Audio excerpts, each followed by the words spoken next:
पुंडलिकावती हरी विठ्ठल श्री ज्ञानदेव तुकाराम पंढरीनाथ भगवान की जय राजाधिराज प्रभु रामचंद्र भगवान की जय पवन सुत हनुमान की जय श्री गुरुदेव दत्त वासुदेव हरी श्री गणेशाय नमः श्री सरस्वते नमः श्री प्रभु रामचंद्राय नमः रणी मारिले निशाचर कुंभकर्णासी क्रोधकार गिळावया पैवानरा अतिसत्वर धावला। श्री गणेशाला वंदन करून प्रभू रामचंद्राचं स्मरण आणि सद्गुरूशी शरण जाऊन कथित अनुसंधान आहे। कुंभकर्ण आपल्या असणाऱ्या सहसैन्यासह राम लक्ष्मण वानराबरोबर युद्ध करण्यासाठी गेला। त्याच वेळेस असणाऱ्या राक्षस आणि वानर यांच्यामध्ये युद्ध त्या ठिकाणी झालं आणि कुंभकर्णाचा असणारं राक्षस सैन्य त्या ठिकाणी मरू लागलं। वानर मंडळी त्या ठिकाणी मारू लागली। ते कुंभकर्णानं त्या ठिकाणी पाहिलं गेलं आणि पाहिल्यानंतर कुंभकर्णाला अतिशय राग त्या ठिकाणी आलेला आहे आणि असणारा कुंभकर्ण त्या ठिकाणी काय करू लागला। सम्मुख येता कुंभकर्ण मागन सरती वानरगण अंगद्याश्वाशिले पूर्ण करवयारण उद्यता। मग हे कुंभकर्णाला बिहोर म्हणजे त्या ठिकाणी वानर मंडळी लपून बसू लागली, निघून बाजूला त्या ठिकाणी जाऊ लागली। त्यावेळेस असणाऱ्या अंगदानामध्ये सगळ्याला आश्वासित केलं, धीर त्या ठिकाणी दिला आणि वानर त्या ठिकाणी आतुरवेळी झाले।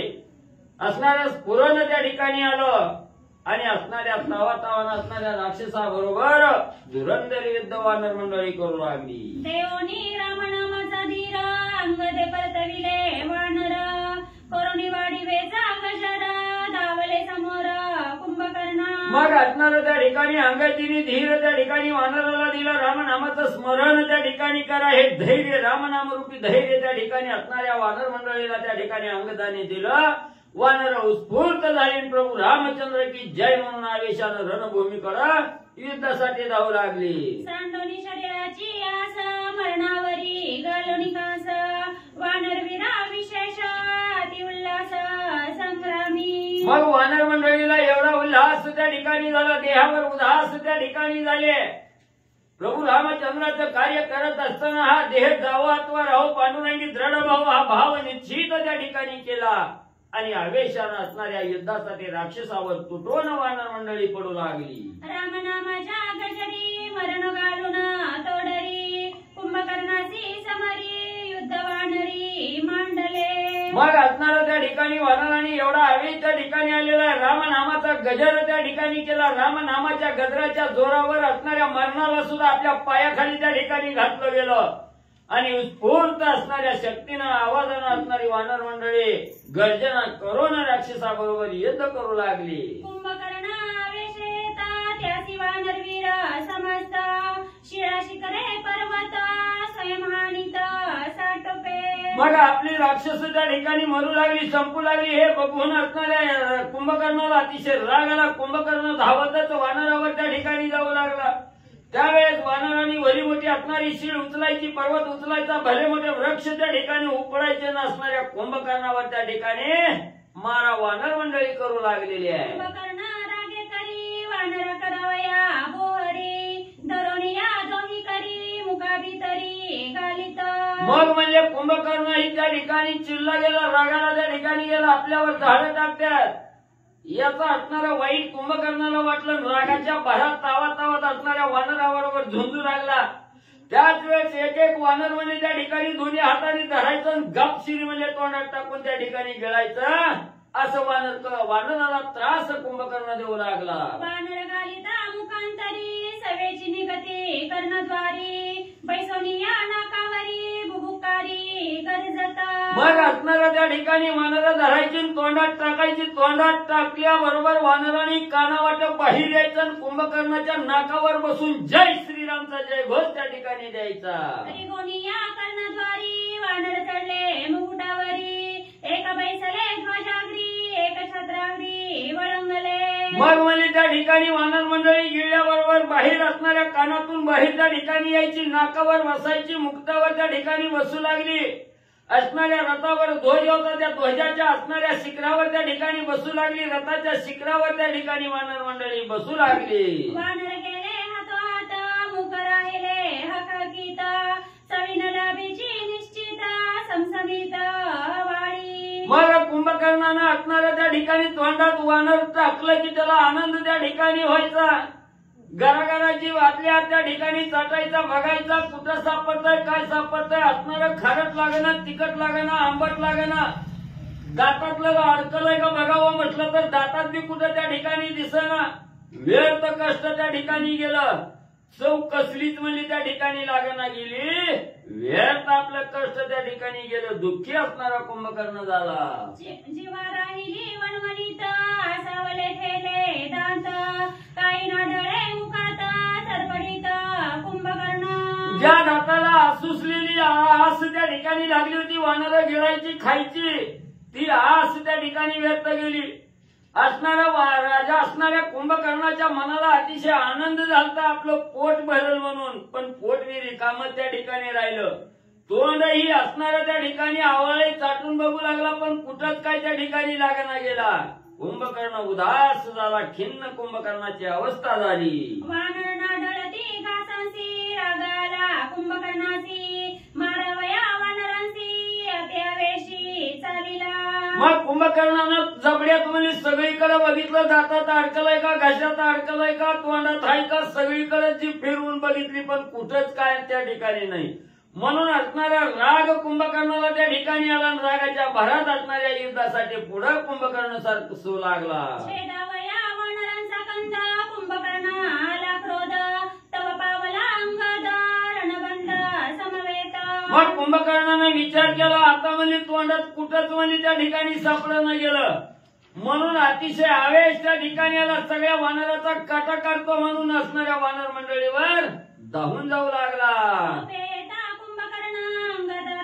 दाही जण उठावले वानरगण कोण कोण ते ऐका. मग कुंभकर्ण आवेशानं धावत म्हणजे वानरावर त्या ठिकाणी जाऊ लागला. तेव्हा अंगदानं आवेशानं अंगद जी धावू लागली, त्याच वेळेस अंगदाबरोबर असणारे 10 वानरवीरही उठले.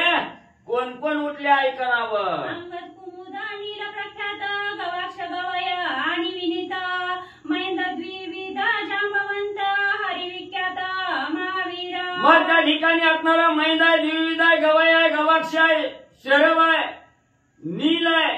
ही जी वानर मंडळी आहे ही आता वाचली गेली. ती असणारी वानर मंडळी उठली गेली अंगदाबरोबर आणि राजा असणाऱ्या कुंभकर्णाबरोबर युद्धासाठी जाऊ लागली. शोभे कुंभकर्णावरी शिळा शिखरे पर्वतगिरी बहुतरुवरी हानिल्या. मग हेच 10 वीर त्या ठिकाणी अंगदाबरोबर उठले. भले मोठे असणारे वृक्ष शिळा पर्वत पाषाण त्या ठिकाणी उचलले असणाऱ्या कुंभकर्णावर फेकून आणू लागले. कुंभकर्णाच्या अंगावरी शिळा शिखरे होत चुरी पिष्ट होई जे तरुवरी महावीरी हानिता. मग असणाऱ्या महान असणारी वानर मंडळी आहेत त्यांनी म्हणजे असणारी पर्वत पाषाण म्हणजे त्या ठिकाणी कुंभकर्णाच्या अंगावर टाकलं की असणारी चूर्ण त्या ठिकाणी व्हायची, फुटून जायची. आणि वृक्ष भले मोठे वृक्ष उपटून म्हणजे त्या ठिकाणी आणलं की त्याचा बी चुरा म्हणजे त्या ठिकाणी खाली व्हायचा. एवढे बलाढ्य वीर कुंभकर्णाला मारा देऊ लागले तरी कुंभकर्णाला कायच त्याचं वाटना. अंगदाची प्रबळ शिळा नभेदीची त्याच्या शुळा रथ सांडोनी उडाला गजबजीला कुंभकर्ण. मग त्या ठिकाणी अंगदानं भली मोठी असणारी शिळ उचलली गेली. त्या असणाऱ्या शिळेचा गदेनं चूर्ण करावा असा विचार कुंभकर्णानं केला. नसणारी गदा म्हणली त्या ठिकाणी हाणली, शूळ म्हणली असणाऱ्या पर्वतावर त्या ठिकाणी हाणला गेला. पण पर्वत काही त्या ठिकाणी फुटला नाही. पर्वताचं निवारण त्या ठिकाणी शिळानं झालं नाही. म्हणून तसाच असणारा पर्वत आपल्या अंगावर येऊ लागलेला आहे. हे कुंभकर्णानं त्या ठिकाणी बघितलं गेलं, शीळ आपल्या अंगावर येऊ लागलेली आहे, बघितली गेली. आता आपल्याला निवारण करता येत नाही, काय करावं. असणाऱ्या कुंभकर्णाची हरवड त्या ठिकाणी झाला. असणारा कुंभकर्ण भयभीत त्या ठिकाणी झाला आणि काय करू लागला. रथसारथी सहस्रखर ध्वज पताका सहित छत्र अवघा केला चक्कचूर अंगदेवी रे गरजोनी. मग तेवढ्यात काय करावं म्हणून विचार केला आणि ताडकन असणाऱ्या रथावरनं खाली उडी मारून म्हणजे असणारा कुंभकर्ण बाजूला झाला. तेवढ्यात वर्ण शिळ त्या ठिकाणी रथावर पडली. रथाला 1000 असणारी म्हणजे त्या ठिकाणी गाढव असणारी गाढवं त्या ठिकाणी होती. ती गाढवा सहित रथाचा असणारा चकाचूर म्हणजे त्या शिळेखाली झाला. अंगदे थोर केली ख्याती कुंभकर्ण केला वीरती तेने गदा घेतली हाती कोपानुवृत्ती दाविन्याला. मग अंगदानं एवढा बलहाट्य पराक्रम त्या ठिकाणी केला. आपल्या शिळेनं रथाचा चात्याचा घोड्याचा असणाऱ्या म्हणजे त्या ठिकाणी चकाचूर केला गेला.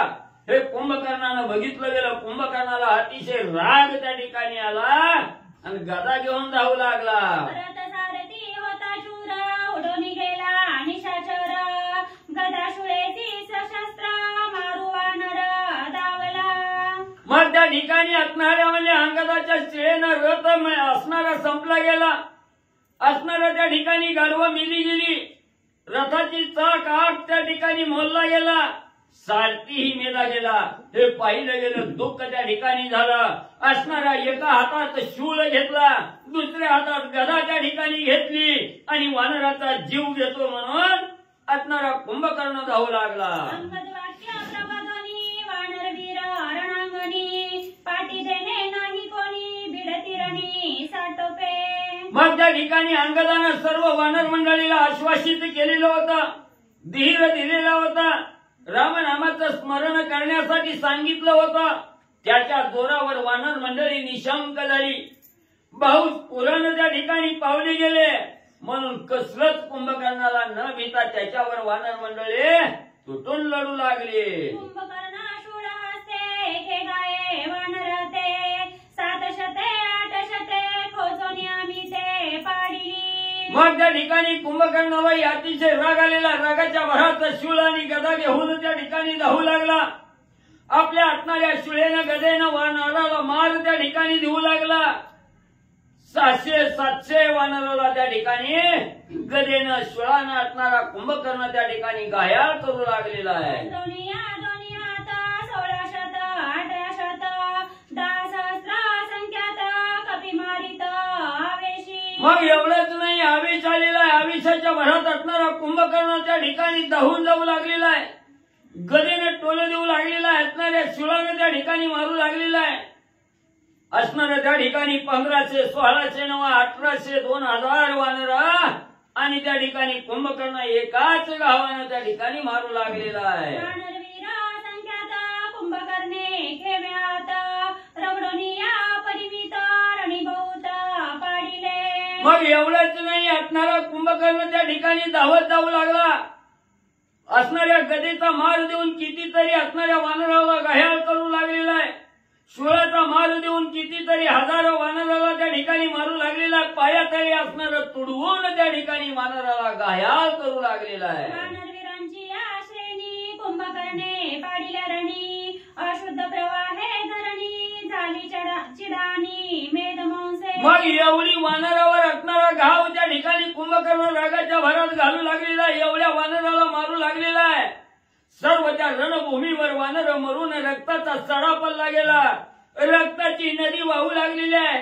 जिकडे तिकडे असणाऱ्या नदीच्या किनाऱ्यावर जसा चिखल असणाऱ्या मातीचा चिखल व्हावा तसा असणाऱ्या मांसाचा चिखल सगळीकडे त्या ठिकाणी आणि झाला गेला. वानरवीर पडतारणी सुषेण वैद्य शिरोमणी श्रीरामचरण रज घालोनी वानर श्रेणी उठविल्या. मग आपली वानर त्या ठिकाणी मूर्छित पडू लागलेले आहेत, मरू लागलेले आहे, अंत होऊ लागलेला आहे. त्याच वेळेस असणारे सुषेणजी वैद्यराज आहेत. त्यांनी पाहिलं गेलं आपल्या वानराची भंगानी होऊ लागली. जाणलं गेलं. लगेच असणाऱ्या औषध त्या ठिकाणी आणलं गेलं. त्या औषधामध्ये असणाऱ्या प्रभू रामचंद्राचं चरण तीर्थ त्या ठिकाणी घेतलं गेलं. चरण तीर्थाचे असणाऱ्या चरणाचे रजक्कन त्या असणाऱ्या तीर्थात मिसळले गेले आणि ते औषध असणाऱ्या प्रभू रामचंद्राच्या चरण तीर्थ देऊन असणाऱ्या वानराला त्या ठिकाणी आणि जिवंत करू लागलेले आहे. मांस भक्षावया तेत कुंभकर्णे असे पाहत वानर उठले समस्त अतिविस्मित तेने झाला. मग त्याच वेळेस असणाऱ्या मध्यधुंद अवस्थेमध्ये असणारा कुंभकर्ण आहे. असणाऱ्या मदानं उन्मत्त झालेला कुंभकर्ण आहे. वानराला मारू लागलेला असंख्य वानर त्या ठिकाणी संपली गेली. हे कुंभकर्णानं पाहिलं गेलं. आपला असणारा उदरनिर्वाह करावा, पोटाची भूक भागवावी, वानराला गिळंकृत करावं, भक्षण करावं म्हणून असणारा कुंभकर्ण त्या ठिकाणी धावू लागला. मेलेली वानर उचलावी खावी म्हणून खाली बघू लागला तर वानर त्या ठिकाणी नाही. जीवडी मेली, जीवडी मारली, तेवढी सजीव त्या ठिकाणी झाली, जिवंत झाली. म्हणून असणाऱ्या कुंभकर्णाच्या डोळ्याला वानर त्या ठिकाणी दिसना गेलं. श्री रघुनाथ मरोनेदी निज भक्त राम नामे पैगर जात कपी समस्त उठले. मग त्या ठिकाणी असणाऱ्या कुंभकर्णाला जाणलं गेलं आपल्या असणाऱ्या भक्ताला साई असणारा राम आहे. आपल्या भक्ताला त्या ठिकाणी मरू देत नाही, भक्ताला कसलंही दुःख त्या ठिकाणी बाधा करू शकत नाही असा असणारा राम त्यांच्या पाठीशी आहे. म्हणून मेलेली वानर त्या ठिकाणी जिवंत झाली, सजीव त्या ठिकाणी झाली. म्हणून कुंभकर्ण आश्चर्यचकित झालेला आहे.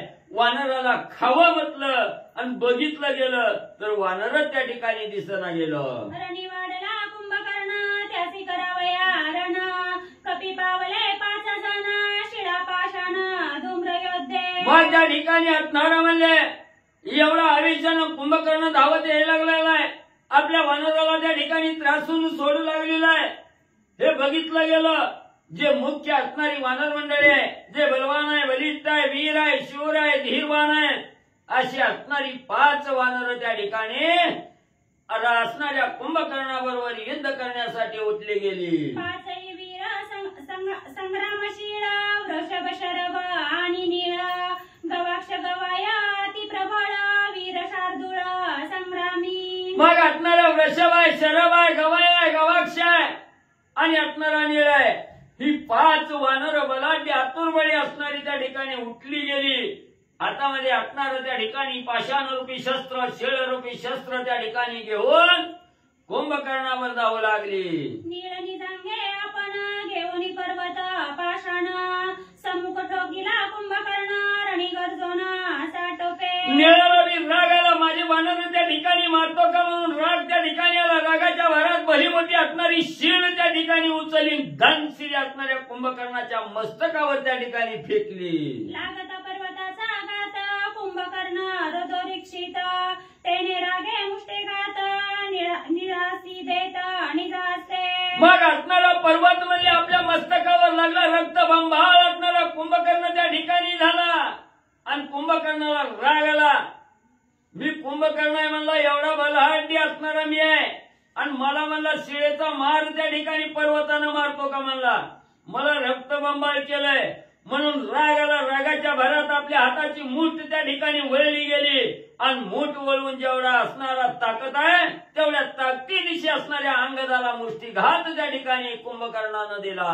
लागताची मुष्टिघात तेने नीळ रुधिर वमित विकळ पडला मूर्छित जेवी पर्वत वज्रघाते.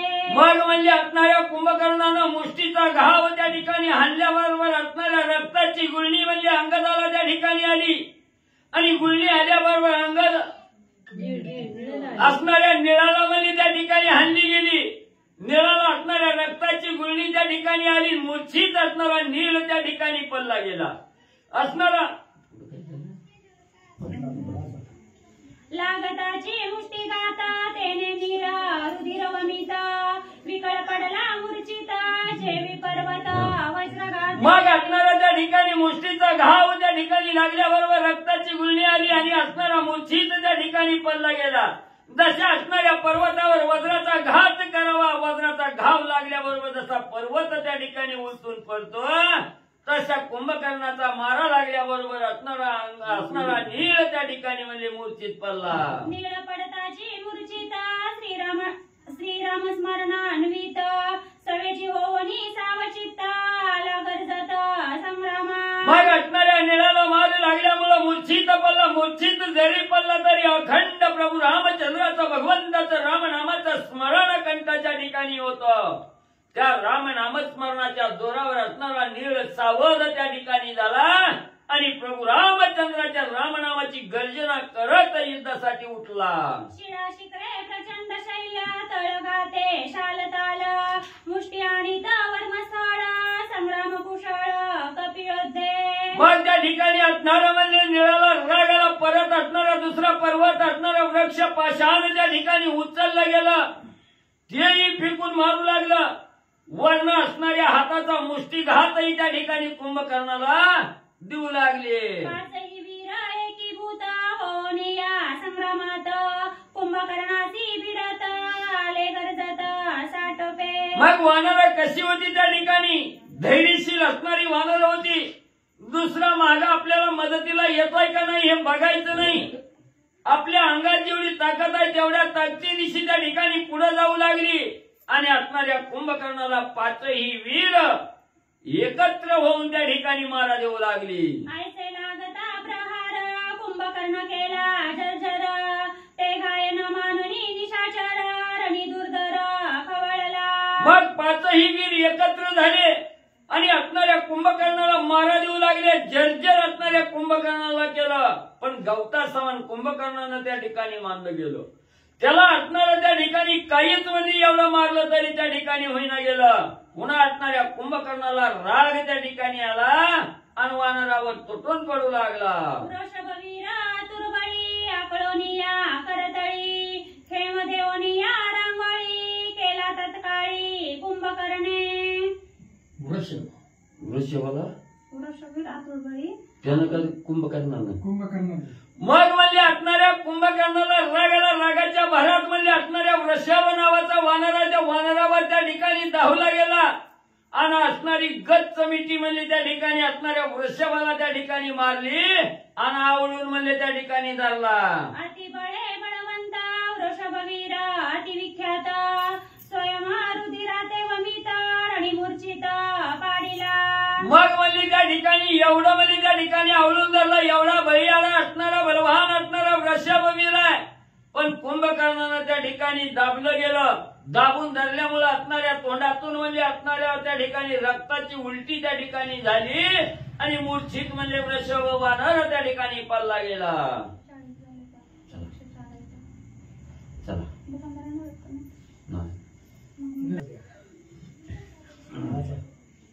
वृषभा पाडोनी मूर्छा पडण उरले जे का चौघे जण, त्यावरी धावला कुंभकर्ण रणी गरजोन साटोपे. कथेचं अनुसंधान वृषभाला मूर्छित पाडलं कुंभकर्णानं. 5 जण आलेली होती कुंभकर्णाच्या अंगावरती. वृषभाला त्या ठिकाणी आवळून दाबून मूर्छित पाडलं कुंभकर्णानं. 4 जण उरले. त्या 4 जणांचाही संवार कुंभकर्ण करू लागला. शरबे आणि तला पर्वत हेरे तिथला मुष्टिघात, पर्वत पिष्ट करुणी तेत शरभ मूर्छिता पाडिला. शरभ नावाच्या वानरानं मोठा पर्वत घेतला, कुंभकर्णाच्या अंगावरती टाकला. कुंभकर्णाला झालं काही नाही. एक मुष्टी वळली कुंभकर्णानं आणि शरभाला मारली. शरभ मूर्छित पडला आणि त्या पर्वताचं निवारण कुंभकर्णाने केला. निळे हाणीता शिळा शिखर रागे दिदला पांपर, लाता शिखर करुणी चूर निळ महावीर पाडिला. निळ नावाच्या वानरानं मोठ्याला असणाऱ्या पर्वताचं शिखर घेतलं आणि कुंभकर्णावरती मारलं. ते शिखर असं बाजूला सरलं, लात घातली निळाला आणि लातेमध्ये कुंभकर्णानं त्या निळाला मूर्छित पाडला. गवाक्षवीर अतिविख्यात कुंभकर्णाचे पाडिले दात, एरे आणोनी तडघात रणी मूर्छित पाडिला. गवाक्ष नावाचा वानर आहे, त्यानं कुंभकर्णाचे दात पाडले. वानर बलवान होती पण ही जास्त होत, ताकद जास्त होती कुंभकर्णाकडे. पर्वतासारखा भयंकर दिपाळ वानर बारकी बारकेली. त्याच्यामुळं वानरा मार खात होती पण त्याला मारून मार खात होती. दात पाडला असणाऱ्या गवाक्षानं. दात पाडलं कुंभकर्णाचं. कुंभकर्णानं तळव्यानं त्याला मूर्छित पडला. ऐका. गंधमादन वीर दारुण शाल ताल वृक्षी जाण, हानोनिया कुंभकर्ण रुधिरे पूर्ण नानिला. गंधमादन नावाचा वानर आहे. मोठमोठाले शाल ताल नावाची झाडं घेतली आणि त्या झाडाने कुंभकर्णावरती प्रहार केला. कुंभकर्णाला रक्तानं भरलं म्हणतात. रागे त्रिशूळ आणि जाण गगना गेला गंधमादन, कुंभकर्णे स्वय उडून दरी धावण साटोपे. आणि कुंभकर्णाकडे त्रिशूळ होता. ते त्रिशूळ मारला रागानं गंधमादनाला. त्रिशूळ आल्याबरोबर गंधमादनानं आकाशामध्ये उड्डाण केलं.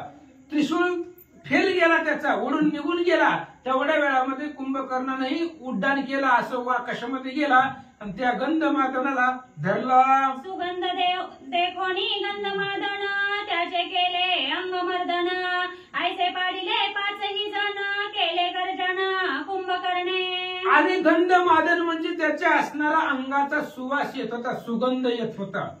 कुंभकर्ण त्याला धरायला गेल्यानंतर ना पूर्ण सुवास ते असणाऱ्या कुंभकर्णाच्या अंगाला लागलेला होता, चांगला वास येत होता. असं म्हणले अशा पद्धतीने जी उरलेली 4 जण पहिलं निळाला मारलं म्हणजे मूर्छित पाडलं, पुन्हा ह्या 4 जणांना कुंभकर्णाने मूर्छित पाडलं. पराभवया वानर बार धाविन्यला निशाचर तव ते निधडे महावीर युद्ध सत्वर मिसळले. आणि ह्या 4 जणांना 5 जणांना पळवून लावण्याचा प्रयत्न कुंभकर्ण करत होता. पाठी दिली की संपला विषय, पळून गेली की घाबरले. पण निधडे होते वानर, किती जरी लागले, मूर्छित पडले, बेशुद्ध झाले, रक्तानं भरले, तरी पुन्हा रामनामाची गर्जना करून पुन्हा युद्धाला येत होते. कुंभकर्णाला पाठी कुणीच देत नव्हते, ही पळवून लावायचा प्रयत्न करत होता, पण पुन्हा युद्धाला येत होते असं सांगतात. करोनिया रामनाम स्मरण गगना उडवणी वानर गण शिळा पर्वता पाषाण शालताल पूर्ण आणि ती. आणि रामनामाची गर्जना करायचं, रामनामाचं असणारं चिंतन सदोदित मुखामध्ये होतं. आकाशामध्ये गेले, उड्डाण केलं. मोठमोठे असणाऱ्या वानरांनी शाल ताल पर्वताची शिखर दगड पर्वत आणून कुंभकर्णाच्या सैन्यावरही कुंभकर्णावर मारू लागले. कुंभकर्णा तुर्बळी हानुनिया निज शूळी शिळा वृक्ष पर्वत जाळी छेदुनी तात्काळी सांडिले. कुंभकर्ण बलवान होता. या वानरांनी आकाशामधून सोडलेली शाल ताल पर्वत शिळा शिखर सगळं हातातल्या शूळानं त्याचं निवारण केलं. मारवया वानर कोटी धाविन्यला उठाउटी वानर वीरा जगजेटी कंठी मुकुटी झोंबले. कोट्यावधी वानर मारण्याचा आवेश कुंभकर्णाला होता. म्हणले सगळेच मारायचे, पण वानर कोणी कुंभकर्णाच्या मुकुटावरती डोक्यावरती जाऊन बसले असं सांगतात. कुंभकर्णाचे अंगावरी चाललेल्या वानरांच्या आहारी एक चिरिती नकागरी एक दशनागरी मारिती. आणि मग वानर असंख्य वानर होते, कुंभकर्णाच्या अंगावरती होते, खांद्यावर डोक्यावर मुकुटावर हातावर. मग कुणी नखानं मारू लागलं, कुणी त्या ठिकाणी असणारे मोठमोठाले नख वानरांचे होते. शेपटीनं दिसल त्यानं कुंभकर्णाच्या अंगामधून रक्त वानर काढू लागले. एक गुडघा आणि ती तळी मुष्टी घाते अतुर्बळी एक आणि ती करतळी तनु रक्ताळी तीही केली. आणि कुंभकर्णाचं शरीर पूर्ण रक्तानं भरून गेलं. कुणी बुक्कीनं मारू लागलं, कुणी गुडघ्यानं मारू लागलं, कुणी लाटेनं मारू लागलं, कुणी हाताच्या तळव्यानं मारू लागलं, कुणी नखानं मारू लागलं. कुंभकर्णाच्या शरीरावर वानरांच्या हारी होत्या, असंख्य वानर होते, त्यामुळे रक्तबंबाळ कुंभकर्णाचं शरीर केलं. वानर मिळवणी समस्त निष्ठुर हानुनिया घात कुंभकर्ण रुधिराक्त केला रणात वानरी. वानर सगळ्यांनी अचानक आली, त्याच्यामुळं असंख्य वानर कुंभकर्णाच्या अंगावरती आली आणि कुंभकर्णाच्या शरीराला क्षती करून सगळ्या अंगामधून रक्त हृदयरक्षित कुंभकर्ण करून टाकला. ऐसे वानरी करीत रण कोपा चढला कुंभकर्ण शूळ घेऊनी आपण कपिकंदन मांडिले. अशा पद्धतीने राग कुंभकर्णाला आला, हातामध्ये शूळ घेतला मोठाच्या मोठा आणि भयंकर शूळ घेऊन जे अंगावरती वानर आलेली होती त्या वानरांचं कंदन करायला सुरुवात केली. श्री गणेशाय नमः. श्री कृपारामचंद्राय नमः. हा नेता शुळाचा आघात वानर उडती आकाशात कुंभकर्णे पसरून हात कपी समस्त आकळीले. आणि असंख्य वानर कुंभकर्णाच्या अंगावरती आलेले होते. कुंभकर्णानं शूळ घेतला आणि मारायचा प्रयत्न केला, पण शूळाच्या घावाला वानर सापडत नव्हते. वानर आकाशामध्ये उडून जात होते, शूळाच्या घावाला सापडलेच नाही. मग कुंभकर्णानं मोठा असणारा त्याचा दीर्घ हात होता, तो हात पसरला आणि उडणारी वानर आकळली, थांबवली. ऐका. एक रगडोनी बक्षित एक सगळेची गिळीत एक शिळा तळी मर्दीत एक चवळीत मग दांतांतळी. कुंभकर्णाला सुद्धा आवेश आला मोठा. आपले हात पसरले, हातानं काही दाबून मारू लागला, काही दाताखाली खाऊ लागला. हाय असं वानर अख्खच्या अख्खं गिळून टाकू लागला. त्यांच्या झाडांनी दगडांनी शिखरांनी वानरांना कुंभकर्ण मारू लागला. रणी मारिता प्लवंगम झाल मांस शोषित कर्दम रणभूमी अति दुर्धर वानरा परम प्रयाळ. आणि वानरांना आकांत निर्माण झाला. कुंभकर्ण मारू लागला. मोठमोठाले हात पसरून दीर्घ हात होते त्याचे. त्यामुळं असंख्य वानर रणांगणामध्ये मरू लागले, मूर्छित पडू लागले. रक्तांची नदी, मांसांचा चिखल रणांगणामध्ये होऊ लागला असं सांगतात. इंद्रवर्जे कधी पर्वत छेदन पाश असते यम घे प्राण ते विशुळ गाते कुंभकर्ण वानरा कंदन करीतेसी. आणि इंद्रानं मोठं वज्र घेऊन पर्वतावरती मारावं, पर्वताचा भुगा करावा, किंवा आयुष्य प्राण्याचं संपल्यानंतर ना लगेच यम येतो आणि यम पाश टाकून त्याचा प्राण आकळून घेतो. तशा पद्धतीने कुंभकर्णानं आपल्या शुळानं असंख्य वानर मारू लागला. जेविका शुक्षवनित्राने ग्रीष्मे जाळीले उताशने तेवी वानर पाळी गणे कुंभकर्णे त्रासिली. वाळलेलं वन असावं आणि त्या वनामध्ये असणारी वाळलेली लाकडं अग्नीमध्ये पडावी आणि अग्नीमध्ये त्या ठिकाणी लाकडं सगळी एकाच क्षणामध्ये भस्म होऊन जावी. तशा पद्धतीने त्या शुळानं सगळे वानर मारू लागला. कुंभकर्ण करिता घात वानराश्रय श्री रघुनाथ त्यापासी आले समस्त दुःखाभिभूत कपिकुळे. कुंभकर्णानं मारायला सुरुवात केली. वानरांनी मग आता ठरवलं कोणी वाचवणार नाही, फक्त एकच भगवंत जो आपल्याला वाचवू शकतो. बाकी कुंभकर्णापुढे कुणाची ताकद चालत नाही. त्यामुळं वानर क्षीण झाले, घायाळ झाले आणि अंतीला एकच भगवंत आहे म्हणून रामचंद्राकडे वानर आले. कुंभकर्णाच्या टाटी श्रीरामी लक्षोनी दृष्टी वानर आले कोट्यानुकोटी रणी संकटी त्रासोनी. आणि कुंभकर्णाच्या क्रोधामुळं त्याच्या शुळामुळं वानर घाबरले. वानरांच्या लक्षामध्ये आला आता रामच आहे जो आपल्याला तारू शकतो, वाचू शकतो. म्हणून सगळे वानर माघारी फिरले आणि रामचंद्राच्या आश्रयाला आले. वानर सैन्याची माटी हनुमान देखोनी दृष्टी रागे उठला कडाडटी फोडावया गाठी कुंभकर्णाची. सगळे वानर रामचंद्रापाशी आले, कुंभकर्णाला घाबरून आले. त्याच्यामुळं हनुमंतानं पाहिलं ही वानर ह्या कुंभकर्णाला घाबरले. भयंकर राग आला हनुमंताला. काय करतात? सीता शुद्धी करिता जाण दीर्घ देखिला कुंभकर्ण त्यासीच आपण करावे रण हा संकल्प पूर्ण हनुमंती.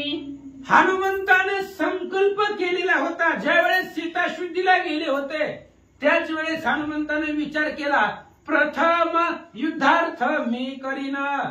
ज्यावेळेस कुंभकर्णाला पाहिलं दीर्घच्या दीर्घ शरीराचा, हनुमंतानं बघितलं आता झोपला म्हणले झोपू द्या, कशाला झोपमोड करायची, पुन्हा येणारच आहे म्हणले युद्धाला. आल्यानंतर बघू म्हणले, पहिल्यांदा युद्ध मीच करतो म्हणले, ह्याच्याकडे बघू किती ताकद आहे.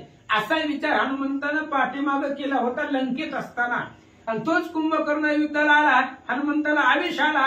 रामचंद्राला विचारू लागले गळी वाखवी ना कुंभकर्ण त्यासीच करोनी रण त्यासी पावया अंगवन उल्हास पूर्ण हनुमंता. हनुमंतानं म्हटले दिसायला तर बलवान दिसायला एवढ्या मोठ्या शरीराचा आहे म्हणले, बघू फक्त खरंच अंगानं वाढला आहे का काय आहे याच्यामध्ये ताकद.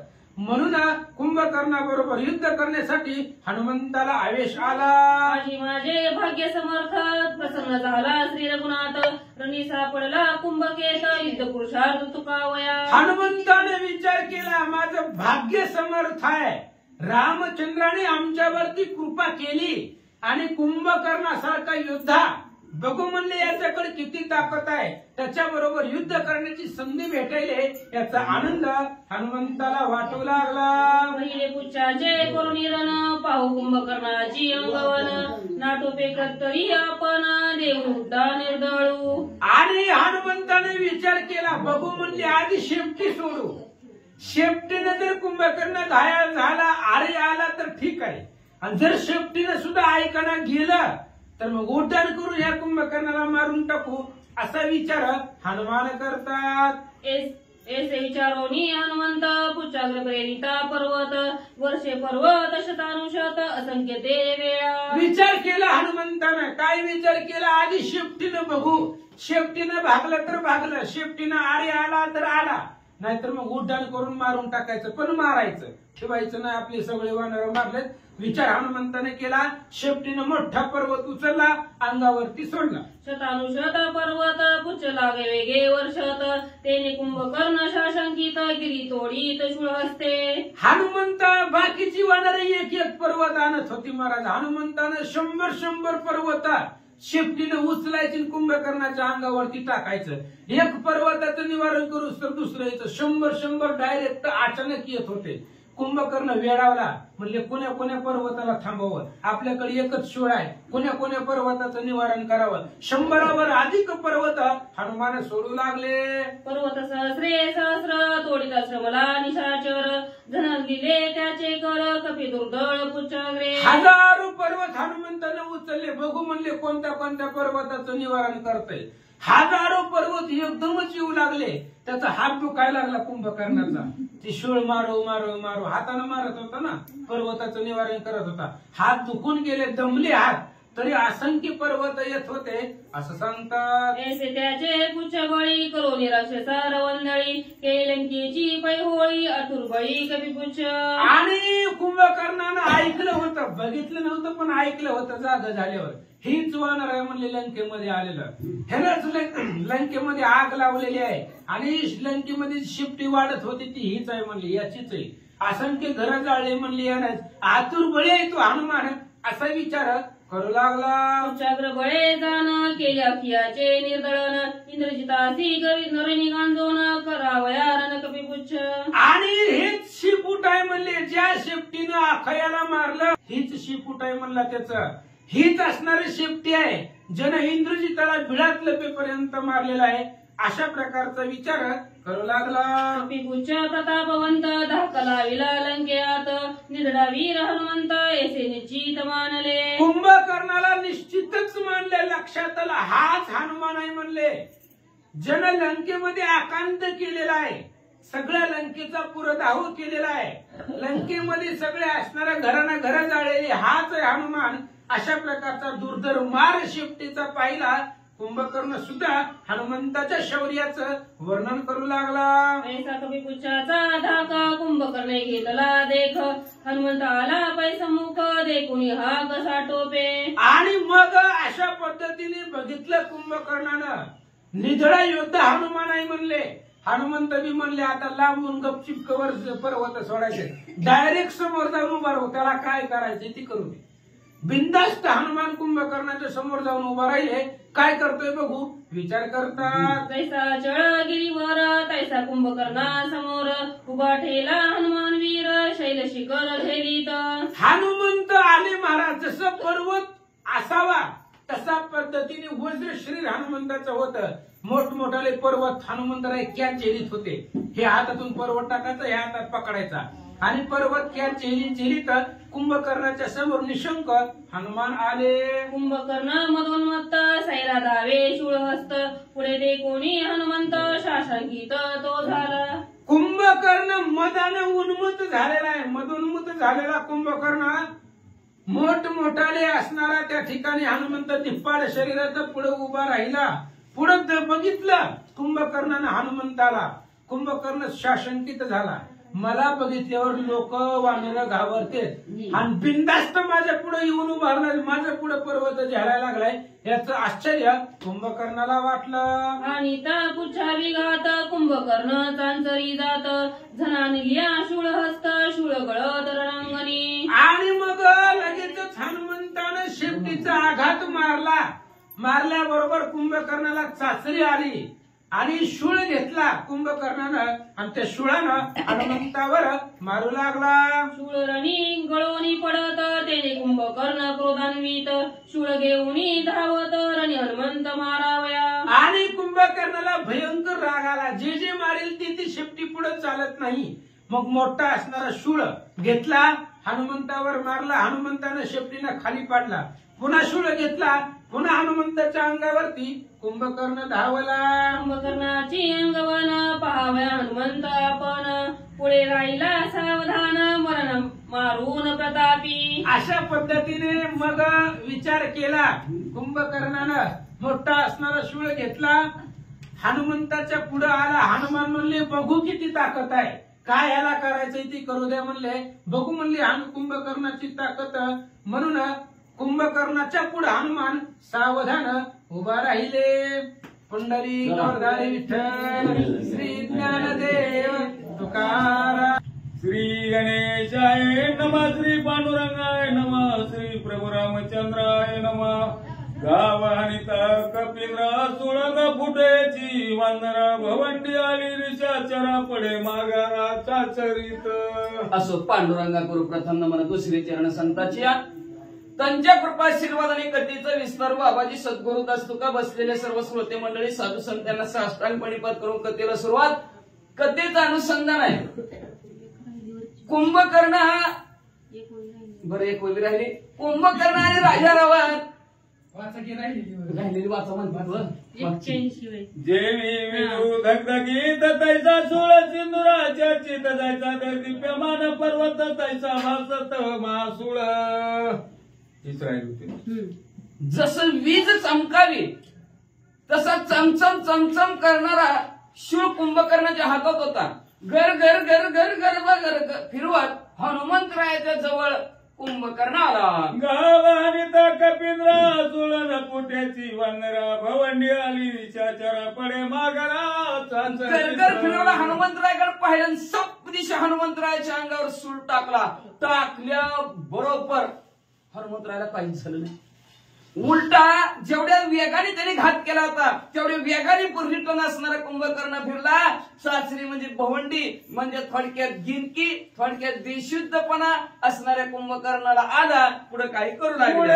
सुद्धा तेव्हा मी तर मूर्छा पण हनुमंत देखोनी कुंभकर्ण धावत कपीचा घात करावया. हनुमंतरायाला आली शिवाच्या असणाऱ्या द्वाराने सुळच कसला होता काय माहिती. हनुमंतराय सुद्धा बेशुद्धपणे एका झपक्यात त्यांचे सुद्धा तोंडातून रक्त आलं. प्रत्येक वानराच्या तोंडातून रक्त येते, त्यांच्याही तोंडातून रक्त आलं. बेशुद्ध हनुमंतराय पडले. कुंभकर्णाने बघितलं, बरं झालं सापडला. पळतच कुंभकर्ण हनुमंतरायच्या जवळ मारण्यासाठी कुंभकर्ण धरोनी चरणी गरजता वटीला तोरणी गरगरोनी मग असणाऱ्या कुंभकर्ण घात करण्यासाठी हनुमंतरायच्या जवळ आला. बेशुद्ध पडलेल्या हनुमंतरायला उचलावं, लंकेत विजयाची गुढी घेऊन जावं म्हणून जवळ आला. तेवढ्यात हनुमंतराय सावध झाले. कुंभकर्णाच्या पायाला धरलं आणि पायाला धरलं गर गर गर गर गर गर फिरवायला सुरुवात केली. भवंडी मोतळी जनेक भवंडी नबी तळी मावळी चक्राणू मेळी भवंडी. मग कधी म्हणजे पृथ्वी तलावर कुंभकर्णाला फिरवायचं, कधी आकाशात उड्डाण महाराजांना आकाशात कुंभकर्णाला फिरवायचं. असं गोल गोल गोल गोल जसं फिरावा भवरा तसं कुंभकर्णाला फिरवायला सुरुवात केली. समुद्र जळी समुद्र लागेल नाभी मुळी आपटीता पै गोसळी होईल रांगोळी पाताळा. मग हनुमंतरायांनी विचार केला म्हणजे ह्याला घर घर घर घर फिरवावा समुद्रात टाकून द्यावा तर पट्या बुडत बी नाही. ह्याच्यामध्ये असणाऱ्या नाभीपर्यंत पाणी लागतंय, समुद्रात टाकून का उपयोग आहे. मग म्हणजे घर घर घर घर फिरून भली मोठी शिळा बघून त्याच्यावर आपटून मारू तर म्हणजे पाताळापर्यंत ह्याचा दणका उठल. काय अवस्था आमदारी गिळला विमान यांच्यारी मारू कैच्या परी विचार करी हनुमंत. हनुमंतरायाने विचार केला म्हणजे आज महाशिवरात्र आहे. त्या महाशिवरात्रीच्या दिवशी महादेवजीचं विमान म्हणजे घरा घरा घरा घरा कोण कसं काय करतंय कोण काय करतंय बघत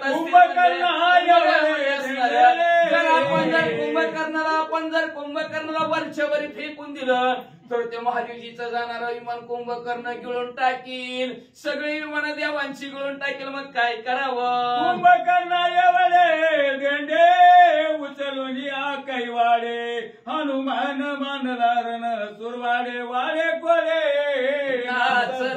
विचार केला हनुमंतरायाने म्हणजे नका कुठं टाकायचं न ग बसू म्हणजे ह्याला घर घर घर घर घर घर फॅन्सर फिरवितो म्हणजे लय उकडायला लागले. म्हणून असणार नाचत कौतुकाने हनुमंतराय नाचत घर घर घर घर फिरवत बिरबिट्टा बारक्या लेकराने फिरवले सारखं फिरवू लागले. श्रीराम संतोषोनी पूर्ण सुग्रीवासी सांगे आपण हनुमंताशी अंगवन रणविंदान पाहे. प्रभू रामचंद्र पाहतायत, सुग्रीवराजे पाहत आहेत, हनुमंतराय घर घर घर घर कुंभकर्णाला फिरवत आहेत. तेवढ्यात प्रभू रामचंद्र म्हणले बघा बघा सुग्रीवराजे किती हनुमंतरायने कौतुकाने उचललं, किती कौतुकाने फिरवत आहे. ऐकता श्रीराम वचन सुग्रीवासी आले स्फुरण स्वय करून या उड्डाण कुंभकर्ण हाकिला. मग म्हणले असणार प्रभू रामचंद्राला विचारलंच नाही आणि त्यांच्या दोघांचं चाललेलं भांडण आवेशाला आणि त्या आवेशाने सुग्रीवराजाने उड्डाण मारलं. आता त्या दोघांचं चाललं होतं, दोघात तिसरा सगळंच विसरा. कसं काय म्हणून दोघांच्या मध्ये भांडणात कधी पडायचं नाही. पडलं तर कशी फजिती होती सुग्रीवराजाची उदीच्याला आहे का, लय अवघड परिस्थिती होणार आहे सुग्रीवराजी. चाललं तर दोघांचं भांडण उगतच मध्ये गेलं पण मध्ये जाऊन म्हणला ओय कुंभकर्णा त्या हनुमंतरायकडे काय बघता, मी आलोय माझ्याकडे बघा. एका वारी दोघे जण पुरुषार्थ नवे जाण हनुमंत कुंभकर्ण स्वयं मग म्हणले हनुमंतराने विचार केला धर्मशास्त्र सांगतंय एकावर दोघांनी पुरुषार्थ करू नये, आपली ताकद दाखवू नये किंवा भांडण दोघांनी एका बरोबर करू नये असा विचार असणारे धर्मशास्त्रावर बोट ठेवून हनुमंतराने केला. कुंभकर्णावर फिरवत होणारा सरळ जसा होता तसा उभा केला. सुग्रीवाच्या हातात दिला हनुमंतराय पुढे होता स्वयं उचलीला तैसा ते उभा केला. निधन हनुमंत दादूला उडणी आला श्रीराम. जसा कुंभकर्णाला उचलला होता बर्गर फिरवून जसा उचलला तसा ते तसा उभा केला आणि दोघांनी एकाला मारायचं नाही हा विचार हनुमंतराने केला आणि नीट प्रभू रामचंद्राच्या जवळ गेले. आलो टांगण मस्तकी वंदोलिया हनुमंत कोपाय मान काय आपण बोलत. लगेच प्रभू रामचंद्राच्या जवळ गेलेला गडबड सलोट टांगण प्रभू रामचंद्राला घातलं. प्रभू रामचंद्राच्या पायावर डोकं हनुमंतराने ठेवलं. रागाला रागाच्या वरात प्रभू रामचंद्राला हनुमंतराय काय म्हणतात, मान मने श्रीरामाचे दुर्लक्षण नाही तू ते काय उदे देखोनिया माते सुग्रीवाते धाडी. प्रभू रामचंद्र तुम्हाला धुराचं लक्षण काय असतं ती कळत नाही का म्हणले, एकट्याने दोघांबरोबर कसं लढायचं म्हणले. बरं मी लढत असताना माझ्यामध्ये काय तुम्ही कमीपणा बघितला का, कुठं कमी पडलं. एवढा भला मोठा असताना कुंभकर्ण घर घर घर घर फिरत होतो. काय झालं तुम्हाला नेमकं प्रभू रामचंद्र माझ्यात कमीपणा बघितला आणि सुग्रीवराजाला का पाठवलं. नाही वीर्य धरे सांडिले नाही उन्हे पण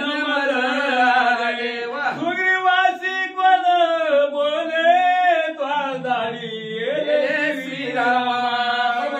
प्रभू रामचंद्र तुम्ही कशा प्रकारचा कार्यक्रम केला, का सुग्रीवराजाला पाठवलं. माझी ताकद कमी वाटली तुम्हाला, माझं धीर सुटल्यासारखं वाटलं तुम्हाला, मला कुठं कमी पण आला सांगा की त्या कुंभकर्णाबरोबर लढत असताना दमल्यासारखं वाटलं तुम्हाला, ताकद क्षीण झाल्यासारखं वाटलं, काय वाटलं तुम्हाला. सुग्रीवराजाला तुम्ही का पाठवलं. युद्ध संग्रामाची तू दिदले आणि काशी घराने सांगू कोणापाशी उपसा उपसी पुंदत. राग काढून का उपयोग, शांत केला राग हनुमंतराने म्हणले. आधी रागाने बोललं पुन्हा म्हणलं नको भाऊ काय रागा, देवाला रागाने शांत केला राग असणार हनुमंतराने. म्हणून म्हणजे आता या युद्धाच्या ठिकाणी मी माझं त्याचं चांगलं जमलं होतं, चांगलं चाललं होतं, तुम्ही सुग्रीवराजाला पाठवलं म्हणजे मग आता ही जी काय घराणं आहे माझं कुणाला सांगू म्हणजे प्रभू रामचंद्र तुमच्याशिवाय मला कोण आहे ह्या जगताच्या ठिकाणी. म्हणून हनुमंतराने प्रभू रामचंद्राच्या कुशीत मुंडका घात धाय मोकलून रडायला लागले. हनुमंताची वेत कृपाली श्री रघुनाथ लिंगोनी एकात्मता स्वासिता होये त्याशी. मग अशा प्रकारच्या हनुमंतरायाची अवस्था आणि घराणं कुणाला सांगून तुमच्याशिवाय मला कोण आहे असं म्हणलेलं प्रभू रामचंद्राने ऐकलं. प्रभू रामचंद्राला असणार कृपा आली आणि प्रभू रामचंद्र हनुमंतरायला लिंगन देऊन असणार काय आश्वासन हनुमंताच्या उदरात डोई घालून या रघुनाथ माझे अपराध समज करी बापा. हनुमंतरायाच्या असणाऱ्या कुशीमध्ये प्रभू रामचंद्राने डोकं घातलं पुन्हा. वा वा वा, काय हनुमंतरायाचं काय भक्ती आहे, काय ताकद आहे. आणि प्रभू रामचंद्र म्हणू लागले, बोलिलेले पुरीकडे वाकडे उत्तरे क्षमा अपराध असावा, क्षमा करा हनुमंतराय तुम्ही म्हणजे श्रेष्ठ आहोत म्हणजे माझ्याकडून चुकलं. पाय हनुमंताचे राणा मला त्याचे आले पुसता जाण केले उड्डाण सुग्रीवे. काही सुद्धा नाही हो प्रभू हनुमंतराय, मी काही सुद्धा बोललो नाही. बघा बघा बघा बघा, फक्त म्हणलं होतं ते हनुमंतरायाने त्या असणाऱ्या कुंभकर्णाचं कसं युद्ध चाललंय नुसतं बघा म्हणलं होतं. तर तुमचं पाहिल्यानंतर त्याला आवेश आला सुग्रीव राजाला. सुग्रीव राजाला कळलंच नाही, मारलं उड्डाण. तुझ्या हनुमंता मजन पुसता रनियाला टोपता सत्य वार्ता हे माझी. खरं सांगतो हनुमंतरायात तुम्हाला, खरं तर माझं वाटत नसलं तर तुमची शपथ घेऊन हनुमंतरायात तुम्हाला सांगतो, तुमची शपथ घेऊन सांगतो, मी सुग्रीव राजाला पाठवलं नाही. सुग्रीव राजा मनाने गेलेत व असं प्रभू रामचंद्राने हनुमंतरायाला सांगितलं. श्रीरामाच्या मृदू वचनी हनुमान लोले गळ बडवणी त्रिसत्य सत्य तुझी वाणी वेद पुराणी अति वंद्य. आणि प्रभू रामचंद्र गोड बोलल्याबरोबर हनुमंतरायाच्या मनाला पटलं. हनुमंतरायाने गडबड असं लोटांगण घातलं, म्हणले असणार तुझं बोलणं त्रिकालबद्ध सत्य आहे प्रभू रामचंद्र, तुमच्या बोलण्यात कधी खोटेपणाच नाही. हनुमान चरणी ठेवणी माता म्हणे सुखी झालो श्री रघुनाथा. परिहार सुचो नको आता पुढील कथा अवधारी. हनुमंतरायाने असणाऱ्या प्रभू रामचंद्राच्या पायावर डोकं ठेवून प्रभू रामचंद्राला म्हणजे बस बस बस करा म्हणले, आता काय जास्त बोलू नका, महाशिवरात्र आहे, सकाळ धरण उपवास आहे, बस म्हणले तुमची कथा म्हणले असणार, जास्त सांगू नका म्हणले असणार, बस झालं म्हणले, परिहार काय सुचू नका. आता सुग्रीव राजा रणांगणाच्या ठिकाणी आलेले आहे. आता कुंभकर्णातून सुग्रीव राजाचं युद्ध होणार आहे. उगा दुसऱ्याचं भांडण चाललं होतं मध्येच, फुकट कळून शिंदी वळवळ कशाला करायचं आपल्याला, काय गरज आहे का म्हणले असणार दुसऱ्याच्या भांडणामध्ये मध्ये पडायचं. सुग्रीव राजाची फरिती आहे, पण एक महान पतिव्रता असणारी विभीषण काकाची पत्नी आहे, तिच्या कृपा आशीर्वादाने सुग्रीव राजा उद्याच्याला वाचतील. कसं वाचणार आहे सुंदर वडकाताना पुढची अध्यात ऐका. चरण हनुमंत झाले गोईच्या संपूर्ण पुढे निरूपण अवधान. शांती ब्रह्म एकनाथ महाराज आपल्या सद्गुरु जनार्दन स्वामीला शरण गेल्याने शरण जाऊन म्हणतात कुंभकर्णाने या हनुमंतरायाचं युद्धाचा प्रसंग आपण ऐकला, पण दोघांचं असणारं युद्ध थोडस शिल्लक राहिलेलं आहे. त्यांच्यामध्ये असणारा सुग्रीव राजा आलेला आहे आणि सुग्रीव राजाचा आणि कुंभकर्णाचं युद्ध गोड कथानक असणार. श्रोते मंडळी पुढची अध्यात ऐका. अशी विनंती श्रोते मंडळीला शांती ब्रह्म एकनाथ महाराज करतात, ते त्यांच्या सद्गुरूला शरण झाले आणि शरण जाऊन या अध्यायाच्या कथानक संपवितात. श्री भावार्थ रामायण युद्ध कांड एकाकार टिकिला हनुमंत कुंभकर्ण युद्ध वर्णन नाम विशित गोड हा श्रीकृष्ण अर्पण वस्तू शुभ भवतु पुंडलिकाचा